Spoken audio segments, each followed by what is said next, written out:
Hey guys, Nick Hutchinson with MarineMax Clearwater here.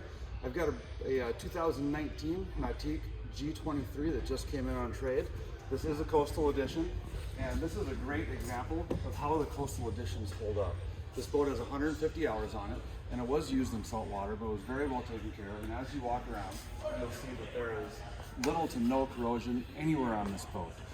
The things that Nautique does to convert a traditional boat into a coastal boat really show through after the years of use in salt water.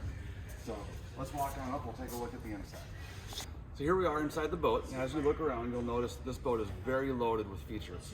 We've got the Nautique strapless board racks, so you can quickly, easily remove and add boards. You've also got the surf bimini, so you can put your surfboards that won't fit in the racks up top. JL audio tower speakers, tons and tons of seating throughout this boat. We've also got the power tower, so push button folding of the top here. If you want additional seating in the back, you can slide this around, put the backrest up, or just for ease of walking through, we can leave it in the back. The G23 has also got a built-in cooler right there on the floor for easy access. If you need to grab something to drink, you don't have to ask all your friends to move.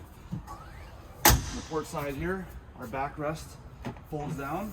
If you want to have that lounging seating. Underneath the port side, we've got the subwoofer and lots of additional storage built in. Over at the helm, we've got our touchscreen system that can also be run with a dial. All of your systems, all your ballast, all your presets, rider presets, everything are controllable right through there. Finally moving forward, lots more seating again on the bow with our bow filler cushion. So if you guys have any questions about this boat or any other Nautiques that you see here in the background, we've got a great selection in stock right now. Give me a call or send me a text, 303-875-3988. Thanks.